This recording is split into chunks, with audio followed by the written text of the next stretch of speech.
Hi everyone, welcome back to my channel Hemachandra vlogs. I hope ನೀವೆಲ್ಲರೂ ಕೂಡ ಚೆನ್ನಾಗಿದ್ದೀರಾ ಅಂದ್ಕೊಳ್ತಾ ಇದ್ದೀನಿ. ನಾವು ಕೂಡ ತುಂಬ ಚೆನ್ನಾಗಿದ್ದೀವಿ. ಇವತ್ತಿನ ಈ ಒಂದು ವಿಡಿಯೋದಲ್ಲಿ ಸುಲಭವಾಗಿ ಹೇಗೆ ಹಪ್ಪಳ ಮಾಡ್ಕೊಳ್ಳೋದು, ಇದಕ್ಕೇನು ಬಿಸಿಲೇ ಬೇಕು ಅಂತಿಲ್ಲ. ಸೊ ಫ್ಯಾನ್ ಕೆಳಗಡೆ ಕೂಡ ಮಾಡ್ಕೊಬೋದು ಈಸಿಯಾಗಿ. ಯಾವುದೇ ರೀತಿ ಬೇಯಿಸಿ ಮುದ್ದೆ ಥರ ಮಾಡಿ ಹಾಗೆ ಒತ್ತಿ ತುಂಬ ಟೈಮ್ ಹಿಡಿಯೋದಿಲ್ಲ, ಈಸಿಯಾಗಿ ಮಾಡ್ಕೊಳ್ಳೋ ಅಂಥದ್ದು. ಸೊ ನೋಡ್ತಿದ್ದೀರಲ್ಲ, ಎಣ್ಣೆಲಿ ಕರಿತಿದ್ರೆ ಯಾವ ರೀತಿ ಅದು ಹರಳ್ತಾ ಇದೆ ಅಂತ ಹೇಳ್ಬಿಟ್ಟು. ಆ್ಯಂಡ್ ಇವನ್ ಆರಾಮಾಗಿ ನೀವು ಇದನ್ನು 1 ಅವರಲ್ಲೆಲ್ಲ ಮಾಡ್ಕೊಬೋದು. ಆ್ಯಕ್ಚುಲಿ ಇದನ್ನು ಮಾಡಬೇಕಾದ್ರೆ ನಾನು ಯಾವುದೇ ರೀತಿ ವಿಡಿಯೋಗಳನ್ನು ಮಾಡ್ಕೊಂಡಿಲ್ಲ, ಬಟ್ ನನಗೆ ಪರ್ಫೆಕ್ಟಾಗಿ ಬಂದಿರೋದ್ರಿಂದ ನಾನು ನಿಮ್ಮ ಜೊತೆ ಇದನ್ನು ಶೇರ್ ಮಾಡ್ಕೋಬೇಕು ಅನ್ನಿಸ್ತು. ನೋಡಿ, ಇಲ್ಲಿ ಒಂದು ಹಪ್ಪಳನ ಇಲ್ಲಿ ಕ್ರಷ್ ಮಾಡಿ ನೋಡಿಸ್ತಾ ಇದ್ದೀನಿ ಯಾವ ರೀತಿ ಸೌಂಡ್ ಬರ್ತಾ ಇದೆ ಅಂತ ಹೇಳ್ಬಿಟ್ಟು. ಹಾಗೆ ತಿಂತಾ ಇದ್ರೆ ಒಂದು ಸೌಂಡ್ ಬರ್ತದೆ ನೋಡಿ, ಹಪ್ಪಳ ತಿಂದು ಕರಮ್ ಅಂತ ಆ ಥರ ಸೌಂಡ್ ಬರ್ತಾ ಇದೆ ಅಂದರೆ ಪರ್ಫೆಕ್ಟಾಗಿದೆ ಅಂತ ಹೇಳ್ಬಿಟ್ಟು. ಸೊ ಅದಕ್ಕೋಸ್ಕರ ನಾನು ಇಲ್ಲಿಂದನೇ ನಿಮಗೆ ಎಕ್ಸ್ಪ್ಲೈನ್ ಮಾಡ್ತಾ ಹೋಗ್ತೀನಿ. ಯಾವುದೇ ರೀತಿ ನಾನಿಲ್ಲಿ ಕಪ್ ಲೆಕ್ಕದಲ್ಲಿ ತೊಗೊಂಡಿಲ್ಲ, ಗ್ಲಾಸ್ ಲೆಕ್ಕದಲ್ಲೇ ನಾನು ತೊಗೊಂಡಿರೋದ್ರಿಂದ ನಿಮ್ಗೆ ಅದೇ ರೀತಿ ಅಳತೆ ಹೇಳ್ತಾ ಹೋಗ್ತೀನಿ. ನಾನು 1 ಗ್ಲಾಸ್ ನೈಲಾನ್ ಸೊಬ್ಬಕ್ಕಿ ತೊಗೊಂಡಿದ್ದೆ, 1 ಗ್ಲಾಸ್ ರೈಸ್ ತೊಗೊಂಡಿದ್ದೆ. ನಿಮ್ಮ ಮನೇಲಿ ಯಾವುದು ಇದ್ರಲ್ಲಿ ತೊಗೊಳ್ತಾ ಇದ್ದೀರಾ ನೀವು ಅಳತೆನ, ಅದರಲ್ಲೇ ಯೂಸ್ ಮಾಡ್ಕೊಳ್ಳಿ. ಹಾಗೆ ನಾನಿಲ್ಲಿ 16 ಗ್ಲಾಸ್ ವಾಟರ್ನ ತೊಗೊಂಡಿದ್ದೀನಿ. ಇದರಲ್ಲಿ ವಾಟರ್ ಕನ್ಸಿಸ್ಟೆನ್ಸಿ ಅನ್ನೋದು ತುಂಬಾ ಮುಖ್ಯ ಆಗುತ್ತೆ. ಸೊ ಹಾಗೆ ನಾನು ಆಲ್ರೆಡಿ ಹೇಳ್ದ ಹಾಗೆ ನಾನು ಯಾವುದೇ ರೀತಿ ವಿಡಿಯೋ ಮಾಡ್ಕೊಂಡಿಲ್ಲ. ವಿಡಿಯೋ ಏನು ತೊಗೊಂಡಿದ್ದೆ ಅದನ್ನೇ ಜಸ್ಟ್ ಶೇರ್ ಮಾಡ್ಕೊಳ್ತಾ ನಿಮ್ಗೆ ಎಕ್ಸ್ಪ್ಲೈನ್ ಮಾಡ್ಕೊಳ್ತಾ ಹೋಗ್ತೀನಿ. ಆಗಲೇ ಹೇಳ್ದಾಗೆ ರಾತ್ರಿ ನೆನೆಸಿಟ್ಟಿರುವಂಥ ಒಂದು ರೈಸ್ ಸಬ್ಬಕ್ಕಿ ಏನಿದೆ ಅದನ್ನು ಬೆಳಗ್ಗೆ ಎದ್ದು ಮಿಕ್ಸಿ ಮಾಡ್ಕೊಳ್ಬೇಕು. ಸೊ ಫಸ್ಟು ಒಂದು ಪಾತ್ರೆ ತೊಗೊಂಡು ದೊಡ್ಡದೇ ತೊಗೊಳ್ಳಿ ನೀವು, ಯಾಕಂತಂದರೆ ಅದು ಬೇಯ್ತಾ ಜಾಸ್ತಿ ಆಗುತ್ತೆ, ನಿಮಗೆ ಎಲ್ಲ ಇದು ಮಾಡ್ಕೊಳ್ಳೋಕ್ಕೂ ತಿರುಗಿಸ್ಕೊಳ್ಳೋಕ್ಕೂ ಸರಿ ಹೋಗುತ್ತೆ. ಅದಕ್ಕೋಸ್ಕರ ನೀರನ್ನ ಕಾಯಿಸ್ಲಿಕ್ಕೆ ಇಟ್ಕೊಳ್ಳಿ. ಅದಕ್ಕೆ ನಿಮ್ಮ ಟೇಸ್ಟಿಗೆ ತಕ್ಕಾಗೆ ಉಪ್ಪು ಹಾಕ್ಕೊಳ್ಳಿ. ಹಾಗೆ ಒಣಮೆಣ್ಸಿಕಾಯಿ ಏನಿರುತ್ತೆ ಅದನ್ನು ಮಿಕ್ಸಿ ಮಾಡಿಕೊಂಡು ತರತರಿಯಾಗಿ ಹಾಕ್ಕೊಳ್ಳಿ. ಹಾಗೆ ಕರ್ಬೇವಿನ ಸೊಪ್ಪು ಹಾಕಿ ಜೀರಿಗೆ ಹಾಕ್ಕೊಳ್ಳಿ. ಟೇಸ್ಟ್ ಅಂತೂ ತುಂಬಾ ಚೆನ್ನಾಗಿ ಬರುತ್ತೆ.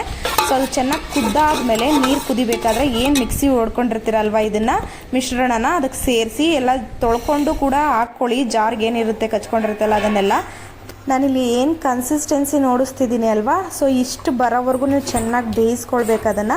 ಸೊ ಇದೆಲ್ಲ ಚೆನ್ನಾಗಿ ಬೇಯಿಸ್ಕೊಂಡಾದ್ಮೇಲೆ ನೋಡಿ ಎತ್ತೊಯ್ತಿದ್ದೀನಿ ಅಲ್ವಾ ಚೌಟಲ್ಲಿ, ಈ ಒಂದು ಕನ್ಸಿಸ್ಟೆನ್ಸಿ ಒಳಗೂ ನೀವು ಬೇಯಿಸ್ಕೊಬೇಕು.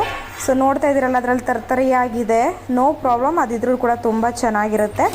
ಸೊ ಈ ಒಂದು ಅದಕ್ಕೆ ನೀವು ಬೇಯಿಸ್ಕೊಂಡಾದ್ಮೇಲೆ ಸೊ ನಿಮಗೆ ಹಪ್ಪಳ ಮಾಡಿ ಒಣಗಾಕ್ಲಿಕ್ಕೆ ಸ್ಪೇಸ್ ಇಲ್ಲ ಅಂತ ಅಂದರೆ ಹೊರಗಡೆ, ಸೊ ನೀವು ಮನೆ ಒಳಗಡೆ ಫ್ಯಾನ್ ಕೆಳಗಡೆ ಈ ರೀತಿ ಒಂದು ಚಾಪೆ ಹಾಸ್ಕೊಂಡು ಅದ್ರ ಮೇಲೆ ಒಂದು ವೈಟ್ ಬಟ್ಟೆ ತೊಗೊಳ್ಳಿ. ವೈಟ್ ಬಟ್ಟೆ ಹಾಕಿ ಅಂತಂದರೆ ಕಲರ್ದು ಹಾಕಿದ್ರೆ ಇದು ಬಿಸಿ ಇದ್ದಾಗ ಹಾಕೋದ್ರಿಂದ ಕಲರ್ ಬಿಟ್ಕೋಬೋದು ಅಂತೇಳಿ. ಬಟ್ ನಾನು ನಿಮಗೆ ರೆಕಮೆಂಡ್ ಮಾಡಲ್ಲ, ಏನು ಪ್ಲಾಸ್ಟಿಕ್ ಶೀಟಲ್ಲಿ ಹಾಕ್ತಾರೆ ಅಲ್ವಾ ಅದನ್ನು. ಸೊ ಯಾಕಂದರೆ ಬಿಸಿ ಹಾಕೋದ್ರಿಂದ ಪ್ಲಾಸ್ಟಿಕ್ ಕರಗಿ ನಮ್ಮ ಫುಡ್ ಜೊತೆ ಸೇರುತ್ತೆ, ಅದು ಅಷ್ಟು ಹೆಲ್ದಿ ಅಲ್ಲ. ಅದಕ್ಕೋಸ್ಕರ ಸೊ ನೀವು ಇಲ್ಲಿ ಏನು ಟೆನ್ಷನ್ ಮಾಡ್ಕೊಬಿಡಿ, ಹಪ್ಪಳ ಏನು ಈ ರೀತಿ ಹಾಕಿದ್ದಾರೆ ಇವರು ಅಂತ ಹೇಳ್ಬಿಟ್ಟು. ನಾನು ಮೇಲ್ಗಡೆ ಹಾಕಿರೋದ್ರಿಂದ ತುಂಬ ಗಾಳಿಗೆ ಆ ಕಡೆ ಈ ಕಡೆ ನಾನು ಕಡ್ಡಿ ಇಟ್ಟಿಲ್ಲದೆ ಇರೋದ್ರಿಂದ ಎತ್ತಾಕ್ಬಿಟ್ಟಿತ್ತು, ಅದಕ್ಕೋಸ್ಕರ ಆ ರೀತಿಯಾಗಿದೆ. ಸೊ ನಾನು ಆಲ್ರೆಡಿ ನೋಡ್ಬೋದು ಬಿಸಿ ಇದ್ದಾಗೆ ಹಾಕ್ಕೊಳ್ಳಿ ಅಂತ ಯಾಕೆ ಹೇಳಿದೆ ಅಂತಂದರೆ ಈ ರೀತಿ ಗಟ್ಟಿ ಆಗಿಬಿಡುತ್ತೆ. ಸೊ ಹಾರ್ಬಿಟ್ಟಷ್ಟು ಆವಾಗ ನಿಮಗೆ ಚೌಟಲ್ಲಿ ಹಾಕಿ ತಿರುಗಲಿಕ್ಕೆ ಆಗೋದಿಲ್ಲ. ಇದು ಲಾಸ್ಟ್ ಇದರಲ್ಲಿ ಆ ರೀತಿ ಆಗಿದೆ, ಅದಕ್ಕೋಸ್ಕರ. ಇನ್ನೊಂದು ಇಂಪಾರ್ಟೆಂಟ್ ಥಿಂಗ್ ಏನಂತ ಅಂದರೆ ನೀವು ದಪ್ಪದಾಗೇ ಹಾಕ್ಕೊಳ್ಳಿ ಹಪ್ಪಳನ, ಯಾಕಂದರೆ ಅದು ಒಣಗಿದ್ದಾದ್ಮೇಲೆ ತುಂಬ ಚಿಕ್ಕದಾಗ್ಬಿಡುತ್ತೆ ಮತ್ತು ನಿಮಗೆ ಬಿಡಿಸ್ಕೊಳ್ಳೋದು ಕಷ್ಟ ಆಗಿಬಿಡುತ್ತೆ. ಅದಕ್ಕೋಸ್ಕರ ಹೇಳ್ತಾ ಇದ್ದೀನಿ. ಇವಾಗ ನಾನು ತೊಗೊಂಡಿರೋ ಚೌಟಲ್ಲಿ 2 ಹಪ್ಪಳನ ನೀವು ಹಾಕ್ಕೊಳ್ಳಿ ಹರ್ವಕ್ಕೆ ಮಾಡಿಕೊಂಡು. ಸೊ ಅಷ್ಟು ಸಾಕಾಗುತ್ತೆ, 2 ಅಥವಾ 2 ಸಾಕು, 2 3 ಅಂತಂದರೆ 3 ಚಿಕ್ಕದಾಗ್ಬಿಡುತ್ತೆ. 2 ಹಾಕ್ಕೊಳ್ಳಿ ಹಪ್ಪಳನ ಸಾಕು.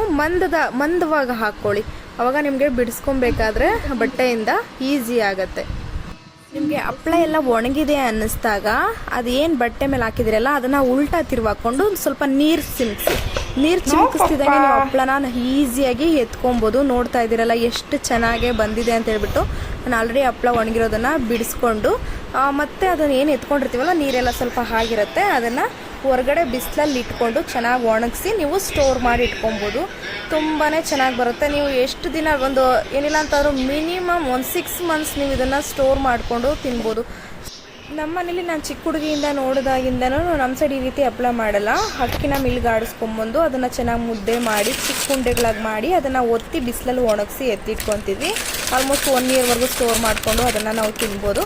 ಬಟ್ ಈ ರೆಸಿಪಿ ನಾನು ಯಾವುದೇ ರೀತಿ ಯೂಟ್ಯೂಬಲ್ಲಿ ನೋಡ್ಕೊಂಡು ಮಾಡಿದ್ದೆಲ್ಲ, this is my own recipe. ಅದರಿಂದ ಒಂದು ಕಥೆನೇ ಇದೆ.